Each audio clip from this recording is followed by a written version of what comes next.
Olá, queridos alunos, vamos dar continuidade às nossas aulas, agora com a aula de número 3. Vamos continuar falando sobre o Diretório dos Índios, agora buscando sublinhar algumas dimensões presentes no Diretório. Para isso, nós vamos produzir a nossa fala considerando a tese de doutorado defendida na USP por Mauro César Coelho e intitulada Do Sertão para o Mar. Ali, Mauro César Coelho faz uma série de inferências acerca do diretório e certos desdobramentos do diretório, mas também destacando não só o impacto do diretório dessa política indigenista formulada pela metrópole portuguesa, mas principalmente a resistência dos povos indígenas que é frente a este diretório, a esta legislação, E o primeiro aspecto que gostaria de sublinhar, considerando a tese de Mauro César Coelho, é que, diferente das legislações anteriores, que, claro, focava, sobretudo, o interesse sobre o controle da mão de obra indígena, A mão de obra indígena na colônia era o instrumento principal de riqueza. Então, a legislação indigenista formulada antes do diretório vai, sobretudo, considerar este ponto. Era necessário recrutar, controlar e distribuir esta mão de obra indígena. E, claro, a questão da mão de obra indígena com a atividade econômica, sobretudo a extração das drogas do sertão.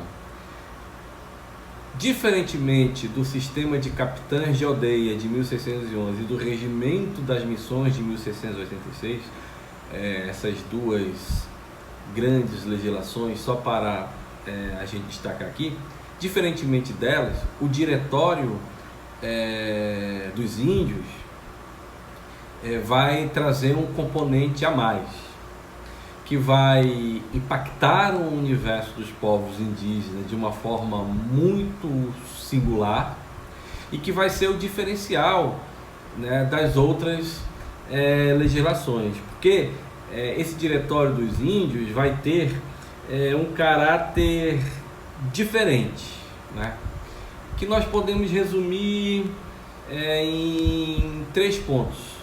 Vai ser uma legislação pautada no elemento laico, mas também vai ser racional e também vai apontar para uma espécie de civilização. Então, é fundamental, ao olhar para o Diretório dos Índios, perceber, identificar esses 3 componentes, o componente laico, o componente racional e o componente também da civilização. Não é à toa que alguns vão dizer acerca da civilização dos índios que está contido nessa legislação, mas depois vamos chegar aí, Os 3 pontos que gostaria de destacar, as 3 dimensões, é o casamento, a educação e a economia. Essas 3 dimensões, elas marcarão presença no Diretório dos Índios e elas se consolidarão nele como uma espécie de estratégia de civilização. Veja só, a questão do casamento. Claro que foi preciso superar, e a própria historiografia tratou de assim fazer, e o próprio Mauro César Coelho também aponta isso, né? Superar a ideia de que o casamento entre os portugueses e as índias foi fruto simplesmente da ausência de mulheres brancas, ou simplesmente de um interesse desses portugueses se casarem com as índias, buscando fazê-las trabalhadoras junto com a sua família, ou seja, em busca de trabalhadores. Nem a ausência de mulheres brancas e nem também a busca de reunir trabalhadores.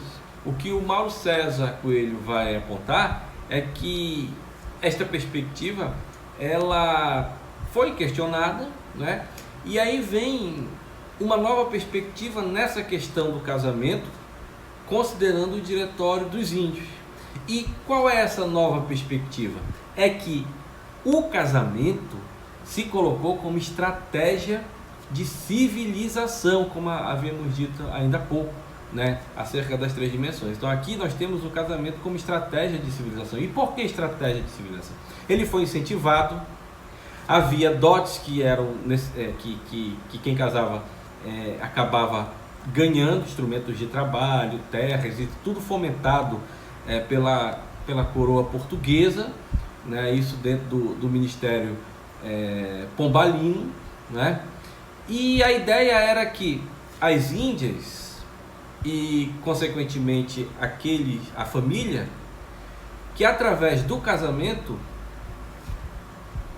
pudesse assumir os costumes dos portugueses, né? Então veja, era uma tentativa de que as índias e consequentemente a sua família,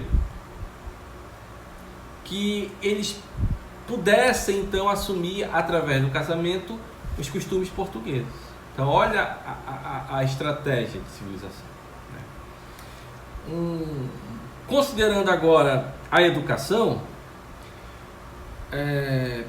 primeiro ponto, o ensino da língua portuguesa, porque a língua materna e o Nhangatu foram proibidos na legislação, né?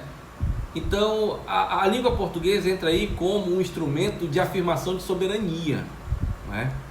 E o espaço escolar, as escolas para meninos e para meninas, como um espaço de inculcar, né, sobretudo os costumes e os valores portugueses. Então olha aí também a educação como estratégia de civilização presente no diretório. E por fim a questão da economia.